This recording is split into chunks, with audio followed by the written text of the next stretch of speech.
ಕಂಸಚಾಣೂರಮರ್ದನಂ ದೇವಕೀ ಪರಮಾನಂದಂ ಕೃಷ್ಣಂ ವಂದೇ ಜಗದ್ಗುರುಂ. ಕೃಷ್ಣಾಯ ವಾಸುದೇವಾಯ ದೇವಕೀ ನಂದನಾಯ ಚ ನಂದಗೋಪಕುಮಾರಾಯ ಗೋವಿಂದಾಯ ನಮೋ ನಮಃ. ಈಗ ಇಲ್ಲಿ ನೆರೆದಿರ್ತಕ್ಕಂಥ ಪೂಜ್ಯ ಸ್ವಾಮೀಜಿಯವರು ಅವರ ಒಂದು ಪಾದಾರವಿಂದಗಳಿಗೆ ನಮಸ್ಕರಿಸುತ್ತಾ, ಅನೇಕ ಉಪನ್ಯಾಸಕರು, ಗಣ್ಯ ವ್ಯಕ್ತಿಗಳು ಇಲ್ಲಿ ನೆರೆದಿದ್ದೀರಾ, ಅವ್ರಿಗೂ ಕೂಡ ನಮಸ್ಕರಿಸುತ್ತಾ, ಹಲವಾರು ಶಿಕ್ಷಣ ಸಂಸ್ಥೆಗಳಿಂದ ಮುಖ್ಯೋಪಾಧ್ಯಾಯರು, ಶಿಕ್ಷಣ ಸಿಬ್ಬಂದಿ ವರ್ಗದವರು ಇಲ್ಲಿ ಉಪಸ್ಥಿತರಿದ್ದೀರಾ, ನಿಮಗೂ ಕೂಡ ನಮಸ್ಕಾರಗಳನ್ನು ತಿಳಿಸ್ತಾ, ಹಲವಾರು ವಿದ್ಯಾರ್ಥಿಗಳು ಬಂದಿದ್ದಾರೆ, ಹಾಗೆ ನಮ್ಮ ಜೊತೆ ಕೆಲವರು ಸದಸ್ಯರು ಕೂಡ ಬಂದಿದ್ದಾರೆ. ಅವರೆಲ್ಲರಿಗೂ ಕೂಡ ನಮಸ್ಕಾರವನ್ನು ತಿಳಿಸ್ತಾ, ಹೆಚ್ಚು ಸಮಯ ಇಲ್ಲ, 8 ನಿಮಿಷ ಅಷ್ಟೇ. ಆ 8 ನಿಮಿಷದಲ್ಲಿ ನಾನು ಏನು ಇಲ್ಲಿ ಪ್ರಸ್ತುತಪಡಿಸಬೇಕು ಅಂತ ಇದ್ದೀನಿ ಅದರ ವಿಷಯವನ್ನು ಸಂಕ್ಷಿಪ್ತವಾಗಿ ಹೇಳೋದಕ್ಕೆ ಪ್ರಯತ್ನ ಮಾಡ್ತೀನಿ. ಈ ಒಂದು ಕಾರ್ಯ ಮೊದಲನೇದಾಗಿ ಇಲ್ಲಿಯ ಒಂದು ವಾತಾವರಣದ ಬಗ್ಗೆ, ಯಾವ ಒಂದು ಸಮಾವೇಶ ಎಲ್ಲಿ ನಡೀಬೇಕು ಅಂತ ನಿಗದಿಯಾಗಿತ್ತೋ ಅದೇ ಸ್ಥಳದಲ್ಲಿ, ಅತ್ಯಂತ ಪವಿತ್ರವಾದ ದಿವ್ಯ ಸನ್ನಿಧಾನದಲ್ಲಿ, ಅಮ್ಮ ಅವರ ಒಂದು ಸನ್ನಿಧಾನದಲ್ಲಿ ಈ ಒಂದು ಸಮಾವೇಶ ಶುಭಾರಂಭಗೊಂಡಿರುವುದು ಬಹಳ ವಿಶೇಷವಾಗಿದೆ.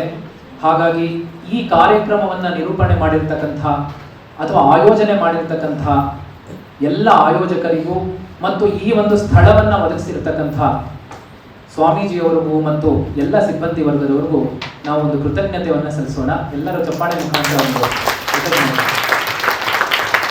ಏಕೆಂದರೆ ಈ ವಾತಾವರಣ ಇಲ್ಲದೆ ನಾವು ಮನಸ್ಸಿನ ಶಾಂತತೆಯಾಗಲಿ, ವಿಚಾರಗಳನ್ನು ಮೆಲುಕು ಹಾಕೋದಕ್ಕಾಗಲಿ ಸಾಧ್ಯ ಆಗೋದಿಲ್ಲ. ಇಲ್ಲಿ ಉಪನ್ಯಾಸಕರು ಇದ್ದಾರೆ, ಸ್ವಾಮೀಜಿಯವರು ಇದ್ದಾರೆ, ಆದರೆ ವಾತಾವರಣ ಬೇಕಲ್ಲ. ಈ ವಾತಾವರಣ ಬಹಳ ಮುಖ್ಯ. ಹೊರಗಿನ ವಾತಾವರಣ ಮತ್ತು ಒಳಗಿನ ವಾತಾವರಣ. ನಾನು ಇನ್ನೊಂದು 2-3 ವಿಷಯಗಳನ್ನು ಹೇಳೋದಕ್ಕೆ ಇಷ್ಟಪಡ್ತೀನಿ. ಶ್ರೀ ಶಂಗಾ ಆಧ್ಯಾತ್ಮಿಕ ಪ್ರತಿಷ್ಠಾನ ಅಂತ ಒಂದು ಸಂಸ್ಥೆ ನಾವು ಬೆಂಗಳೂರಿನಲ್ಲಿ ಪ್ರಾರಂಭ ಮಾಡಿರೋದು ಕಳೆದ ಒಂದು 5 ವರ್ಷಗಳಿಂದ ನಡೀತಾ ಇದೆ. ಈ ಸಂಸ್ಥೆಯ ಹೆಸರು ಇಲ್ಲದೆ, ಅಂದರೆ ಹೆಸರಿಟ್ಟಿರಲಿಲ್ಲ, ಆದರೆ ವೇದ ಪಾಠಗಳು, ಭಗವದ್ಗೀತೆ, ಯೋಗ, ಈಗ ಪರಮ ಪೂಜ್ಯ ಶಿವಾನಂದಜಿ ಸ್ವಾಮೀಜಿಯವರು ತೋರಿಸಿರ್ತಕ್ಕಂಥ ಭಾರತೀಯ ಮೌಲ್ಯಗಳ ಬಗ್ಗೆ ತಿಳಿಸ್ಕೊಡ್ಬೇಕು ಅನ್ನೋ ಉದ್ದೇಶದಿಂದಲೇ, ರಾಷ್ಟ್ರ ಪ್ರೇಮ ಜಾಗೃತ ಮಾಡಬೇಕು ಅನ್ನೋ ಉದ್ದೇಶದಿಂದಲೇ ಕಳೆದ 12 ವರ್ಷಗಳಿಂದ ಹಲವಾರು ನಾವು ಯೋಜನೆಗಳನ್ನು ಹಾಕಿಕೊಂಡು ವೇದದ ಮುಖಾಂತರ, ಭಗವದ್ಗೀತೆಯ ಮುಖಾಂತರ ರಾಷ್ಟ್ರ ಪ್ರೇಮವನ್ನು ಜಾಗೃತ ಮಾಡಬೇಕು. ವಿಶೇಷವಾಗಿ ಮಕ್ಕಳಲ್ಲಿ ಈ ಒಂದು ಜ್ಞಾನ ಬೆಳಿಬೇಕು ಅನ್ನೋ ಉದ್ದೇಶ. ಮಕ್ಕಳಲ್ಲಿ ಈ ಜ್ಞಾನ ನಿಜವಾಗಿಯೂ ಬೆಳಿಬೇಕು ಅಂದರೆ ಏನು ಮಾಡಬೇಕು? ಇಲ್ಲಿ ಹಲವಾರು ವಾತಾವರಣಗಳಿದೆ. ಒಂದು ಮನೆಯ ವಾತಾವರಣ. ಮನೆಯಲ್ಲಿ ಇರ್ತಕ್ಕಂಥವರು ತಾಯಿ, ತಂದೆ ಮತ್ತು ಸುತ್ತಮುತ್ತಲಿರ್ತಕ್ಕಂಥ ಅಕ್ಕಪಕ್ಕದ ಮನೆಯವರು, ಸ್ನೇಹಿತರು. ಇದು ಮನೆಯ ವಾತಾವರಣ. ಇನ್ನು ಶಾಲೆಯ ವಾತಾವರಣ, ಅಲ್ಲಿ ಪ್ರಾಧ್ಯಾಪಕರು, ಶಿಕ್ಷಕರು, ಅಲ್ಲಿ ಬರ್ತಕ್ಕಂಥ ಸಹಪಾಠಿಗಳು, ಇದು ಶಾಲೆಯ ವಾತಾವರಣ. ಇದಲ್ಲದೆ ಸಮಾಜದ ವಾತಾವರಣ. ಮಕ್ಕಳು ಇನ್ನೆಲ್ಲಿ ಹೋಗ್ತಾರೆ? ಯಾರೋ ಒಬ್ಬರ ಮನೆ ಗೃಹ ಪ್ರವೇಶ, ಅಲ್ಲಿಗೆ ಹೋಗ್ತಾರೆ. ಯಾವ ರೀತಿ ಹೋಗಬೇಕು? ಇನ್ಯಾವುದೋ ಒಂದು ಕಾರ್ಯಕ್ರಮ ನಡೆಯುತ್ತೆ, ಮಕ್ಕಳ ಒಂದು ಸ್ಪರ್ಧೆ ಯಾರೋ ಏರ್ಪಡಿಸಿರ್ತಾರೆ, ಅಥವಾ ಇಲ್ಲಿಯ ನಡೀತಾ ಇರ್ತಕ್ಕಂಥ ಕಾರ್ಯಕ್ರಮನೇ ಇರ್ಬೋದು. ಅಲ್ಲಿ ಮಕ್ಕಳು ಹೇಗೆ ಹೋಗ್ತಾರೆ, ಅಲ್ಲಿ ಹೇಗೆ ಅವರು ವರ್ತನೆ ಮಾಡ್ತಾರೆ. ಇದು 3 ಆಯಾಮ. ಸಾಕಷ್ಟು ಆಯಾಮಗಳಿದೆ. ನಾವು 3 ಆಯಾಮಗಳಲ್ಲಿ ನೋಡಿದಾಗ, ಒಂದು ಮನೆಯ ವಾತಾವರಣ ಅಥವಾ ಕೌಟುಂಬಿಕ ವಾತಾವರಣ, ಎರಡನೇದಾಗಿ ಶಾಲೆಯ ವಾತಾವರಣ, ಶಿಕ್ಷಣ ಸಂಸ್ಥೆ, ಮೂರನೇದು ಸಮಾಜ.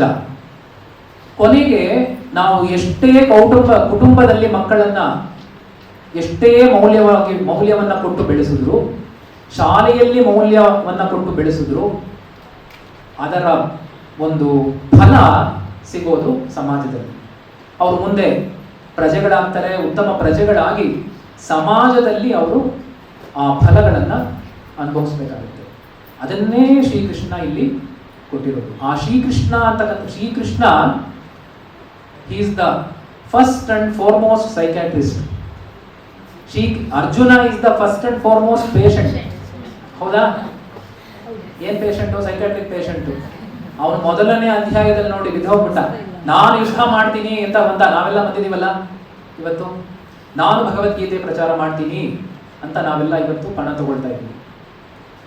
ಶ್ರೀಕೃಷ್ಣ ಕೊನೆಯ ಅಧ್ಯಾಯದಲ್ಲಿ ಅದನ್ನೇ ಹೇಳ್ತಾನೆ, ಯಾರು ನನಗೆ ಅತ್ಯಂತ ಪ್ರಿಯರು ಅಂದ್ರೆ ಯಾರು ಇಷ್ಟು ಅರ್ಜುನ ಈ ಭಗವದ್ಗೀತೆಯನ್ನ, ಈ ಶ್ಲೋಕಗಳನ್ನ ಯಾರು ಅರ್ಥೈಸಿಕೊಂಡು ಇದನ್ನ ಪ್ರಚಾರ ಮಾಡ್ತಾರೋ ಅಂಥ ಭಕ್ತರೇ ನನಗೆ ಪ್ರಿಯರು. ಯಾಕೆ ಅಂದ್ರೆ ಇದರಿಂದ ಧರ್ಮ ಉಳಿಯುತ್ತೆ, ಧರ್ಮ ಪ್ರಚಾರ ಆಗುತ್ತೆ.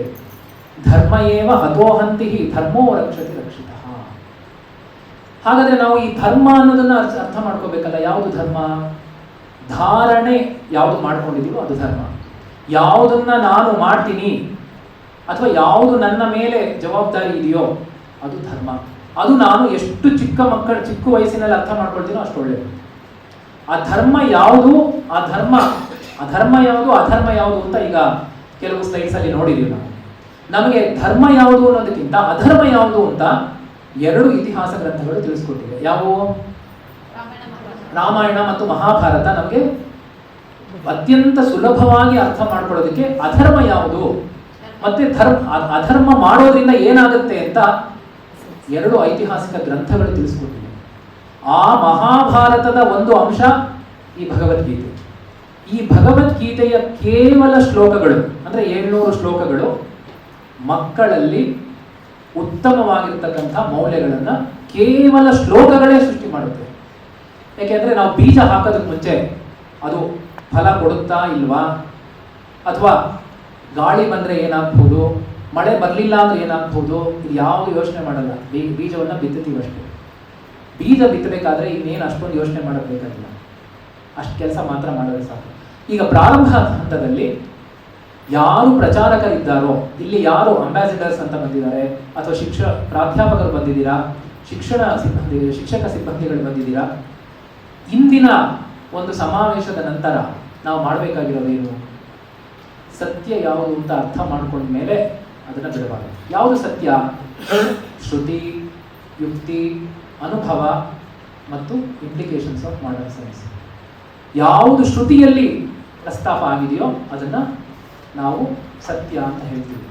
ಅದು ಕೇವಲ ಅಷ್ಟೊಂದು ಅನುಸರಿಸಿದ್ರೆ ಸಾಲದು, ಅದು ಯಾರಾದರೂ ಒಬ್ರು ಪ್ರಮಾಣಿಸಿರಬೇಕು. ಅದನ್ನ ಶ್ರೀಕೃಷ್ಣ ಉಪನಿಷತ್ತಿನ ಸಾರ ಆಗಿರ್ತಕ್ಕಂಥ ಎಲ್ಲ ಉಪನಿಷತ್ತಿನ ಅಂಶಗಳನ್ನ ಭಗವದ್ಗೀತೆಯಲ್ಲಿ ಇರಿಸಿದ್ದಾನೆ. ಅದಕ್ಕೆ ನಾವು ಶ್ರೀಕೃಷ್ಣನನ್ನ ಜಗದ್ಗುರು ಅಂತ ಕರೀತೀವಿ. ಈಗ ಅವೆರಡೇ ಸಾಲೋದಿಲ್ಲ. ಶ್ರುತಿಯಲ್ಲಿ ಏನಿತ್ತೋ ಅದರ ಸಾರವನ್ನ ಜ್ಯೂಸ್ ಮಾಡಿ ನಮ್ಗೆ ಕೊಟ್ಟಿದ್ದಾನೆ ಭಗವದ್ಗೀತೆನಲ್ಲಿ. ಈಗ ನನಗೆ ಅನುಭವ ಆಗ್ಬೇಕಲ್ಲ. ಅನುಭವ ಆಗ್ಬೇಕು ಅಂತಂದ್ರೆ ಭಗವದ್ಗೀತೆ ಪುಸ್ತಕ ಇಟ್ಕೊಂಡಿದ್ರೆ ಆಗಲ್ಲ. ಸರಸ್ವತಿ ಹಬ್ಬದ ದಿನ ಪೂಜೆ ಮಾಡಿದ್ರೆ ಪ್ರಯೋಜನ ಇಲ್ಲ. ನಮ್ಮನೆಲ್ಲೂ ಭಗವದ್ಗೀತೆ ಇದೆ. ಎಲ್ಲಿದೆ? ದೇವ್ರ ಮನೆಯಲ್ಲಿ ಇದ್ರೆ ಪ್ರಯೋಜನ ಇಲ್ಲ, ಪುಸ್ತಕ ತೆಗಿಬೇಕು. ಅದ್ ತೆಗೆದು ಓದೋದ್ರೆ ಪ್ರಯೋಜನ ಇಲ್ಲ. ಶ್ರೀಕೃಷ್ಣ ಏನ್ ಹೇಳ್ತಾನೆ? ಶೃಣು ಶೃಣು ಶೃಣು ಶೃಣು. ಶ್ರವಣ ಶ್ರವಣ ಶ್ರವಣ. ಮಕ್ಕಳಿಗೆ ಸುಲಭವಾಗಿ ತಲುಪಿಸೋದು ಮೀಡಿಯಾ ಯಾವ್ದಪ್ಪ ಅಂದ್ರೆ ಶ್ರವಣ. ಓದೋದಲ್ಲ. ಮಕ್ಕಳು ಅಧ್ಯಯನ ಮಾಡೋದೇ ಇಲ್ಲ. ನೀವು ಎಷ್ಟು ಎಲ್ಲ ಪುಸ್ತಕ ಒಂದಲ್ಲ, ಎಲ್ಲ ಯಾವ ಸಂಸ್ಥೆಗಳು ಪ್ರಕಟ ಮಾಡಿರ್ತಕ್ಕಂಥ ಎಲ್ಲಾ ಪುಸ್ತಕಗಳು ಒಂದೊಂದು ಕಾಪಿ ಕೊಡಿ, ಮಕ್ಕಳು 1 ಪೇಜ್ ಓಪನ್ ಮಾಡಿ. ಆ ಮಕ್ಕಳು ಏನ್ ಮಾಡ್ತಾರೆ? ಶ್ರವಣ. ಆ ಭಗವದ್ಗೀತೆ ಕೆಲವು ಶ್ಲೋಕಗಳು ಅವ್ರು ಶ್ರವಣ ಮಾಡಿದ್ರೆ ಮತ್ತೆ ಆಸಕ್ತಿ ಬರುತ್ತೆ. ಅದರಿಂದ ಮಾಡಬೇಕಾಗಿರೋದೇನು? ಶ್ರವಣ. ಯಾಕೆ ಇದು ಅಂತಂದ್ರೆ ಅಂದ್ರೆ ಈಗಾಗಲೇ ಹೇಳಿದ್ವಲ್ಲ, ಶ್ರುತಿ, ಯುಕ್ತಿ, ಅನುಭವ. ಆ ಮಕ್ಕಳಿಗೆ ಅನುಭವ ಆಗ್ಬೇಕು, ಅಭಿರುಚಿ ಹತ್ತಬೇಕು. ಆಗ ಏನ್ ಮಾಡ್ತಾರೆ? ಸೈಂಟಿಫಿಕ್ ವ್ಯಾಲ್ಯೂ ಇದರಲ್ಲಿ ಇದೆಯಾ? ಏನು ಸೈಂಟಿಫಿಕ್ ವ್ಯಾಲ್ಯೂ ಇದೆ ಅಂತಂದ್ರೆ ಇಲ್ಲಿ 4 ಏನು WHO ಡಿಫೈನ್ ಮಾಡಿದಾರಲ್ಲ, ದೈಹಿಕ ಆರೋಗ್ಯ. ಮಕ್ಕಳಲ್ಲಿ ಫಿಸಿಕಲ್ ಡೆವಲಪ್ಮೆಂಟ್ ಆಗುತ್ತೆ. ಹೇಗೆ? ಯುಕ್ತಾಹಾರ ವಿಹಾರಸ್ಯ, ಯುಕ್ತ ಚೇಷ್ಟಸ್ಯ ಕರ್ಮಸು, ಯುಕ್ತ ಸ್ವಪ್ನಾವಬೋಧಸ್ಯ ಯೋಗೋ ಭವತಿ ದುಃಖಃ. ಯಾವುದು ಸಾತ್ವಿಕ ಆಹಾರ, ಯಾವುದು ರಾಜಸಿಕ ಆಹಾರ, ಯಾವುದು ತಾಮಸಿಕ ಆಹಾರ, ಯಾವುದು ನಿಜವಾಗಿಯೂ ರಾಜಯೋಗ, ಯಾವ ರೀತಿ ಕೂತ್ಕೋಬೇಕು, ಯಾವ ರೀತಿ ಓಡಾಡಬೇಕು, ಯಾವ ರೀತಿ ಮಾತಾಡಬೇಕು, ಎಲ್ಲ ಭಗವದ್ಗೀತೆಯಲ್ಲಿದೆ. ಇದು ಭೌತಿಕವಾಗಿ ಶಾರೀರಿಕ ಬೆಳವಣಿಗೆಗೆ ಅತ್ಯಂತ ಸುಲಭವಾಗಿದೆ. ಆಮೇಲೆ ಮಾನಸಿಕ ಗ್ರಂಥ ಅಂತೂ ಭಗವದ್ಗೀತೆ ಬಿಟ್ಟು ಇನ್ನೊಂದು ಇಲ್ವೇ ಇಲ್ಲ. ಮಳೆ ಬರುತ್ತೆ, ವಾತಾವರಣ ಶುದ್ಧಿ ಆಗುತ್ತೆ. ಬೆಂಕಿ ಹತ್ತಿಸಿದ್ರೆ ಸುತ್ತಮುತ್ತಲಿರ್ತಕ್ಕಂಥ ಕಸನೆಲ್ಲ ಸುಡಬಹುದು. ಆದರೆ ಮನಸ್ಸಿಗೆ ಅಂಟುಕೊಂಡಿರ್ತಕ್ಕಂಥ ಕಲ್ಮಶ ಸುಡೋದು ಹೇಗೆ? ಮನಸ್ಸಿನಲ್ಲಿ ಇರ್ತಕ್ಕಂಥ ಕಲ್ಮಶ ಹೋಗ್ಸೋರು ಯಾರು ಇದ್ದಾರಾ? ಯಾರು ಡಾಕ್ಟರ್ ಇದ್ದಾರಾ? ದೈಹಿಕವಾಗಿ ಯಾವುದೋ ಕಾಯಿಲೆ ಬಂದ್ರೆ ಯಾರೋ ಒಬ್ರು ಡಾಕ್ಟರ್ ಇದ್ದಾರೆ, ನಾವು ICU ಹೋಗಿ ಟ್ರೀಟ್ಮೆಂಟ್ ತಗೊಂಡು ಆ ಆರ್ಗನ್ ಕೆಲಸ ಮಾಡ್ತಿಲ್ಲ ಅಂದ್ರೆ ರೀಪ್ಲೇಸ್ ಮಾಡಿಸ್ಬಹುದು ಅಥವಾ ತೆಗೆದುಬಿಡ್ಬೋದು. ಆದರೆ ಮನಸ್ಸನ್ನು ಏನ್ ಮಾಡ್ತೀರಾ? ಮನಸ್ಸಿನಲ್ಲಿ ಅಂಟುಕೊಂಡಿರ್ತಕ್ಕಂಥ ಕಲ್ಮಶಕ್ಕೆ ಯಾವ ಔಷಧಿ ಇದೆ? ಮನಸ್ಸು ತೀವ್ರ ಕೆಟ್ಟದಾದ್ರೆ ಅದೊಂದು ಗೆಡ್ಡೆ ಆಗುತ್ತೆ. ಅದನ್ನ ಶಸ್ತ್ರಚಿಕಿತ್ಸೆ ಮಾಡಿ ತೆಗೆಯೋರು ಯಾರು? ಅದು ಏಕೈಕ ಉಪಾಯ ಅಂದ್ರೆ ಭಗವದ್ಗೀತೆ. ಮನಸ್ಸಿನಲ್ಲಿ ಅಂಟುಕೊಂಡಿರ್ತಕ್ಕಂತಹ ಕಾಯಿಲೆಗೆ ಮನಸ್ಸು ಅಂತಕ್ಕಂಥದ್ದು ಏನಿದೆ, ಎರಡು ರೀತಿ ಆ ಕಲ್ಮಶಗಳನ್ನ ಅಂಟಿಸ್ಕೊಳ್ಳುತ್ತೆ. ಒಂದು ಜನ್ಮ ಜನ್ಮಾಂತರದಲ್ಲಿ ಬಂದಿರತಕ್ಕಂಥ ಆ ಪಾಪ ಪುಣ್ಯಗಳ ಒಂದು ರಾಶಿ, ಇನ್ನೊಂದು ಈ ಜನ್ಮದಲ್ಲಿ ನಾನು ಮಾಡ್ತಾ ಇರ್ತಕ್ಕಂಥ ಎಲ್ಲ ಪಾಪ ಪುಣ್ಯಗಳ ರಾಶಿ. ಇದು ಎರಡನ್ನೂ ನಾಶ ಮಾಡಬೇಕು ಅಂತಾನೆ ಶ್ರೀಕೃಷ್ಣ ಹೇಳಿ. ನಿಜವಾಗಿ ಧರ್ಮ ಯಾವುದು ಈ ಮನಸ್ಸಿಗೆ ಅಂಟುಕೊಂಡಿರ್ತಕ್ಕಂಥ ಪಾಪ ಪುಣ್ಯಗಳನ್ನ ನಾಶ ಮಾಡುತ್ತೋ ಅದನ್ನ ಅನುಸರಿಸೋದೇ ಧರ್ಮ. ಯಾವುದು? ಸರ್ವಸ್ಯ ಚಾಹಂ ಹೃದಿ ಸನ್ನಿವಿಷ್ಟಃ ಮತ್ತ ಸ್ಮೃತಿರ್ಜ್ಞಾನಮಪೋಹನಂಚ ವೇದೈಶ್ಚ ಸರ್ವೈರಹಮೇವ ವೇದ್ಯಃ ವೇದಾಂತಕೃತ್ ವೇದವಿದೇವ ಚಾಹಂ ಅಹಮಾತ್ಮಾ ಗುಡಾಕೇಶ ಸರ್ವಭೂತಾಶಯಸ್ಥಿತಃ ಅಹಂ ಆದಿಶ್ಚ ಮಧ್ಯಂಚ ಭೂತಾನಾಮಂತಮೇವ ಚ. ಯಾರು ಶ್ರೀಕೃಷ್ಣ? ಇಟ್ಟಿರ್ತಕ್ಕಂಥ ಫೋಟೋ ಅಲ್ಲ. ಶ್ರೀಕೃಷ್ಣ ಅಂದ್ರೆ ಯಾರೋ ಒಬ್ಬ ಈ ಆರಡಿ ಇರ್ತಕ್ಕಂಥ ವ್ಯಕ್ತಿ ಅಲ್ಲ. ಅವನು ಹೃದಯದಲ್ಲೇ ಇರ್ತಕ್ಕಂಥ ಪರಬ್ರಹ್ಮ. ಈ ಹೃದಯದಲ್ಲಿ ಇರ್ತಕ್ಕಂಥ ಶ್ರೀಕೃಷ್ಣನನ್ನ ಯಾವ ಮನಸ್ಸು ಸ್ಮರಣೆ ಮಾಡುತ್ತೋ ಆ ಮನಸ್ಸಿಗೆ ಅಂಟುಕೊಂಡಿರ್ತಕ್ಕಂಥ ಕಾಯಿಲೆ ನಿವಾರಣೆ ಆಗುತ್ತೆ. ನಾವು ಮನಸ್ಸಿಗೆ ಕಾಯಿಲೆ ಬರೋ ತನಕ ಕಾಯ್ಬೇಕಾಗಿಲ್ಲ. ಆ ಮಕ್ಕಳಿಗೆ ಶ್ರೀಕೃಷ್ಣನ ನಾಮ ಹೃದಯದಲ್ಲಿ ಇನ್ಸ್ಟಾಲ್ ಮಾಡಿದ್ರೆ ಆ ಇನ್ಸ್ಟಾಲ್ ಮಾಡೋದಕ್ಕೆ ಒಂದು ಪಾಸ್ವರ್ಡ್ ಬೇಕು. ಆ ಪಾಸ್ವರ್ಡ್ ಯಾವ್ದಪ್ಪ ಅಂತಂದ್ರೆ ಯಾವುದು? ಗುರು ಉಪದೇಶ. ಯಾರಾದರೂ ಒಬ್ರು ಹೇಳ್ಕೊಡ್ಬೇಕು ಮಕ್ಕಳಿಗೆ. ಅವರು ಸುಮ್ಮನೆ ಹೇಳ್ತಾ ಇದ್ರಾಯ್ತು, ಧರ್ಮಕ್ಷೇತ್ರೇ ಕುರುಕ್ಷೇತ್ರೇ, ಅಷ್ಟೇ ಸಾಕು. ಧರ್ಮಕ್ಷೇತ್ರೇ ಕುರುಕ್ಷೇತ್ರೇ, ಕ್ಷೇತ್ರೇ ಧರ್ಮಂ ಗುರು. ಅಲ್ಲಿಂದ ಪ್ರಾರಂಭ ಆಗಿ ಕೊನೆಗೆ ಸರ್ವಧರ್ಮಾನ್ ಪರಿತ್ಯಜ್ಯ ಮಾಮೇಕಂ ಶರಣಂ ವ್ರಜ ಅಹಂ ತ್ವಾ ಸರ್ವ ಪಾಪೇಭ್ಯಃ ಮೋಕ್ಷಯಿಷ್ಯಾಮಿ ಮಾ ಶುಚಃ. ಧರ್ಮ ಅನ್ನೋದು ನಾವು ಕಲ್ಪನೆ ಮಾಡಿಕೊಂಡಿರ್ತಕ್ಕಂಥ ಒಂದು ಚೌಕಟ್ಟು. ನನ್ನ ಮನಸ್ಸಿನಲ್ಲಿ ಅಂಟ್ಕೊಂಡಿರ್ತಕ್ಕಂಥ ಎಲ್ಲ ಪಾಪ ಪುಣ್ಯಗಳು ನಾಶ ಆದ ಮೇಲೆ ನಾನು ಆನಂದದ ಸ್ಥಿತಿಗೆ ಹೋದ ನಂತರ ಮತ್ತೆ ನನಗೆ ಇನ್ನೊಬ್ರು ಯಾರೋ ಹೇಳ್ಕೊಡ್ಬೇಕಾಗಿಲ್ಲ ಹೇಗೆ ಆನಂದವನ್ನು ಅನುಭವಿಸೋದು ಅಂತ. ನನಗೆ ಗೊತ್ತಾಯ್ತು. ಈಗ ನನಗೆ ಆ ಅಧರ್ಮ, ಮನಸ್ಸಿನಲ್ಲಿ ಅಂಟ್ಕೊಂಡಿರ್ತಕ್ಕಂಥ ಅಧರ್ಮಗಳನ್ನ ಹೋಗಲಾಡಿಸುವಂತ ಉಪಾಯ ಬೇಕಾಗಿಲ್ಲ. ಅವಾಗ ಏನಾಗುತ್ತೆ? ಸರ್ವಧರ್ಮಾನ್ ಪರಿತ್ಯಜ್ಯ ಮಾಮೇಕಂ. ಚೈತನ್ಯ ಒಂದೇ ನನ್ನ ಹೃದಯದಲ್ಲಿರೋದು, ಅದೇ ಶ್ರೀಕೃಷ್ಣ ಪರಮಾತ್ಮ, ಅದೇ ಅಹಂ ಅಂತ ಶ್ರೀಕೃಷ್ಣ ಹೇಳ್ಬಿಟ್ಟ. ಕೊನೆಗೆ ಯತ್ರ ಯೋಗೇಶ್ವರ ಕೃಷ್ಣೋ ಯತ್ರ ಪಾರ್ಥೋ ಧನುರ್ಧರಃ ತತ್ರ ಶ್ರೀ ವಿಜಯೋರ್ಭೂತಿ ಧ್ರುವ ನೀತಿರ್ಮತಿರ್ಮಮ. ನಾವು ಒಳಗಡೆ ಹೃದಯದಲ್ಲಿ ಶ್ರೀಕೃಷ್ಣನನ್ನ ಇನ್ಸ್ಟಾಲ್ ಮಾಡ್ಕೊಂಡ್ರೆ, ಮನಸ್ಸು ಅಂತಕ್ಕಂಥ ಅರ್ಜುನ ಅಥವಾ ಬುದ್ಧಿ ಇದ್ದರೆ, ಅರ್ಜುನ ಅಂತಕ್ಕಂಥ ಬುದ್ಧಿ ಮಿದುಳಲ್ಲಿ ಇದ್ದು ಶ್ರೀಕೃಷ್ಣನನ್ನ ಎಲ್ಲಿ ಇಟ್ಕೋಬೇಕು? ಹೃದಯದಲ್ಲಿ ಇಟ್ಕೊಂಡ್ರೆ ಏನ್ ಸಿಗತ್ತ ಅವಾಗ? ವಿಜಯ, ಶ್ರೀ, ವಿಭೂತಿ ಎಲ್ಲ ಸಿಗುತ್ತೆ. ಇದು ನನ್ನ ಮತಿ ಅಂತ ಸಂಜಯ ಕೊನೆಗೆ ಹೇಳ್ದ. ಅದರಿಂದ ನಾವು ನೆನಪಿಟ್ಕೋಬೇಕಾಗಿರೋದು ಸತ್ಯ ಯಾವುದು ಅಂತ ಪ್ರಮಾಣ ಮಾಡಬೇಕು. ಈ ಭಗವದ್ಗೀತೆಯ ಶ್ಲೋಕಗಳು ಸತ್ಯವಾಗಿರುವಂಥದ್ದು, ಸತ್ಯವಾಗಿರ್ತಕ್ಕಂಥ ಪರಮಾತ್ಮನಿಂದ ಉಪದೇಶವಾಗಿರೋದು. ಹಾಗಾಗಿ ಧರ್ಮ ಅನ್ನೋದನ್ನ ಮೊದಲು ತಗೋಬೇಕು. ಅಥಾತೋ ಧರ್ಮ ಜಿಜ್ಞಾಸ. ಯಾವುದು ಧರ್ಮ? ಹೃದಯದಲ್ಲಿ ಆ ಶ್ರೀಕೃಷ್ಣನನ್ನ ಇಟ್ಟುಕೊಂಡು ಮನಸ್ಸಿನಲ್ಲಿ ಅಂಟಿಕೊಂಡಿರ್ತಕ್ಕಂತಹ ಪಾಪ ಪುಣ್ಯಗಳು ಅಥವಾ ಯಾವುದಾದ್ರೂ ಪಾಪ ಪುಣ್ಯ ಎರಡೂ ಕಲ್ಮಶಗಳೇ, ಅವೆರಡನ್ನ ಹೋಗ್ಲಾಡಿಸ್ಕೊಳ್ತಾ ಹೋಗಬೇಕು. ಆಗ ಏನಾಗುತ್ತೆ? ಅರ್ಜುನ ಅಂತಕ್ಕಂಥ ಬುದ್ಧಿ ಡೈರೆಕ್ಟ್ ಆಗಿ ಹೃದಯದಿಂದ ಆ ಪ್ರಚೋದನೆ ಆಗುತ್ತೆ. ಧಿಯೋ ಯೋ ನಃ ಪ್ರಚೋದಯಾತ್. ಇದೇ ಗಾಯತ್ರಿ ಮಂತ್ರ. ಧಿಯೋ ಯೋ ನಃ ಪ್ರಚೋದಯಾತ್. ತತ್ ಅಂತಕ್ಕಂಥ ಒಂದು ತತ್ವ ಯಾವುದಿದೆ? ಶ್ರೀಕೃಷ್ಣ. ತತ್ ತತ್ ತತ್. ಯಾವಾಗಲೂ ಎಲ್ಲ ಕಾಲದಲ್ಲೂ ಎಲ್ಲ ದೇಶದಲ್ಲೂ ಯಾವ ಕಾಲ ಪರಿಮಿತಿ ಇಲ್ಲದೆ ಯಾವಾಗಲೂ ಯಾವುದಿದೆಯೋ ಯಾವಾಗಲೂ ಇದೆ. ನಾನು ಮುಟ್ಟು ನೋಡ್ಕೋಬೇಕಾ ನಾನಿದ್ದೀನ ಇಲ್ವಾ ಅಂತ? ನಾನಿದ್ದೀನ ಇಲ್ವಾ ಅಂತ ಯಾರು ಪ್ರಮಾಣ ಮಾಡಬೇಕಾಗಿಲ್ಲ. ಯಾಕೆಂದ್ರೆ ನನಗೆ ಗೊತ್ತಿದೆ. ಎಲ್ಲಿಯವರೆಗೆ ನಾನಿದ್ದೇನೆ ಅಂತ ನನಗೆ ಗೊತ್ತಿದೆಯೋ ಅಲ್ಲಿವರೆಗೂ ನನ್ನ ಹೃದಯದಲ್ಲಿ ಚೈತನ್ಯ ಇದೆ ಅಂತಲೇ ಅರ್ಥ. ಯಾವುದು ಇದೆ ನಾನಿದ್ದೇನೆ ನಾನಿದ್ದೇನೆ ನಾನಿದ್ದೇನೆ ಅಂತ ಹೇಳ್ತಾ ಇದೆಯೋ ಅದೇ ಚೈತನ್ಯ, ಅದೇ ಶ್ರೀಕೃಷ್ಣ ಪರಮಾತ್ಮ. ಅದನ್ನ ಸದಾ ಗುರುತಿಸ್ಕೊಳ್ಳೋದೇ ಸೆಲ್ಫ್ ಅವೇರ್ನೆಸ್. ಎಲ್ಲಿವರೆಗೆ ನಮಗೆ ಈ ಸೆಲ್ಫ್ ಅವೇರ್ನೆಸ್ ಇರುತ್ತೋ ಅಲ್ಲಿವರೆಗೂ ನಮ್ಮನ್ನ ಯಾರು ನಾಶ ಮಾಡೋಕ್ಕೆ ಸಾಧ್ಯ ಇಲ್ಲ. ಅದನ್ನೇ ಆದರ್ಶವನ್ನ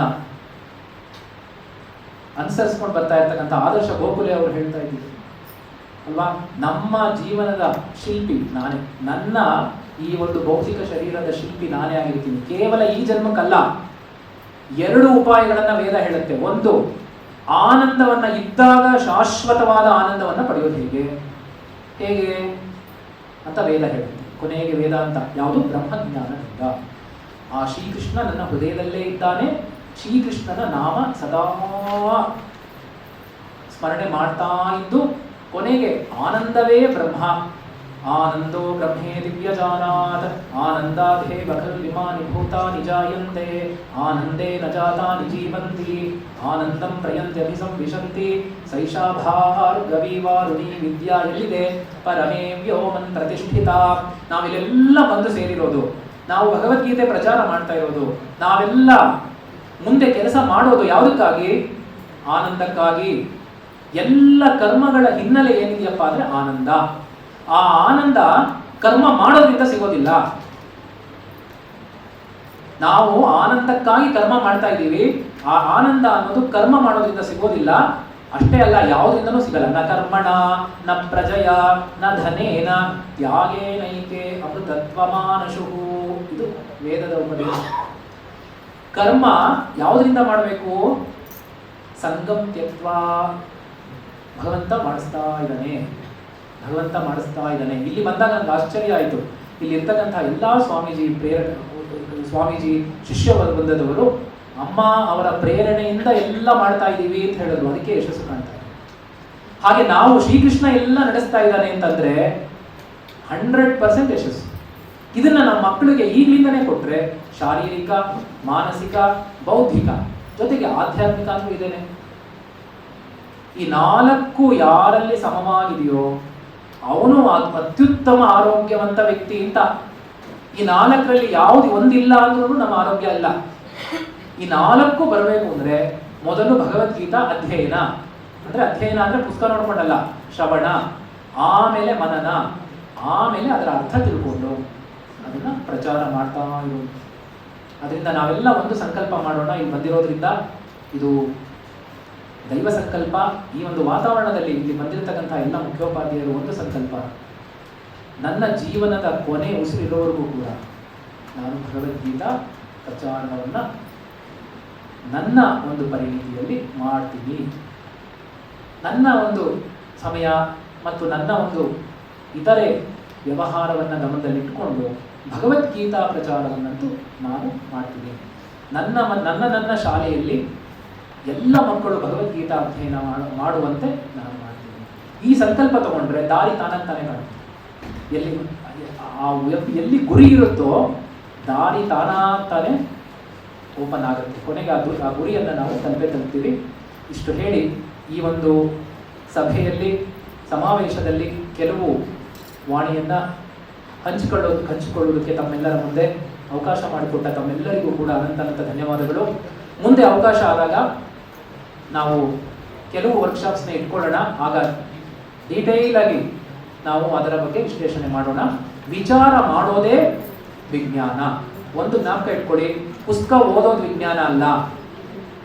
ಯಾರು ಆತ್ಮ ವಿಚಾರ ಮಾಡ್ತಾರೋ ಅದೇ ವಿಜ್ಞಾನ.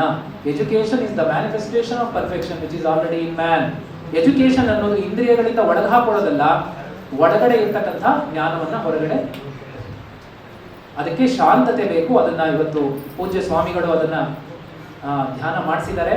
ಈಗ ಹಲವಾರು ವಿಚಾರಗಳನ್ನು ಕೂಡ ಈಗ ನಾವು ಹಂಚ್ಕೊಂಡಿದ್ದೀವಿ. ಇಲ್ಲಿಗೆ ತಮ್ಮೆಲ್ಲರ ಒಂದು ಅಪ್ಪಣೆ ಮೇಲೆ ಈ ಒಂದು ವಾಕ್ಪುಷ್ಪಗಳಿಗೆ ನಾವು ಅಲ್ಲಿಗೆ ವಿರಾಮವನ್ನು ಕೊಡ್ತಾ ಇದ್ದೀವಿ. ತಮ್ಮೆಲ್ಲರಿಗೂ ಕೂಡ ಶುಭವಾಗಲಿ. ಶ್ರೀಕೃಷ್ಣನ ಪ್ರೇರಣೆಯಿಂದ, ಅಮ್ಮ ಅವರ ಪ್ರೇರಣೆಯಿಂದ ಈ ಒಂದು ಕಾರ್ಯಕ್ರಮ ಚೆನ್ನಾಗಿ ಆಗಲಿ. ಇದೇ ಕಾರ್ಯಕ್ರಮ ಬೆಂಗಳೂರಲ್ಲೂ ಆಗಬೇಕು ಅನ್ನೋದೇ ನಮ್ಮ ಉದ್ದೇಶ. ಅದಕ್ಕೋಸ್ಕರನೇ ಇಲ್ಲಿ ಸುಮಾರು ಜನ ಎಲ್ಲ ಬಂದಿದ್ದಾರೆ. ಇದೇ ಕಾರ್ಯಕ್ರಮವನ್ನು ನಾವು ಬೆಂಗಳೂರಲ್ಲೂ ಕೂಡ ಅದನ್ನು ರೆಪ್ಲಿಕೇಟ್ ಮಾಡ್ತೀವಿ. ನಾವೆಲ್ಲ ಇದರಿಂದ ಪ್ರಯೋಜನವನ್ನು ತಗೊಂಡು ಮಕ್ಕಳಿಗಾಗಿ ನಾವು ಈ ಒಂದು ಸಂಕಲ್ಪವನ್ನು ಇವತ್ತು ಎಲ್ಲರೂ ತಗೊಂಡು ಎಲ್ಲರಿಗೂ ಹೃತ್ಪೂರ್ವಕವಾದ ಧನ್ಯವಾದಗಳು.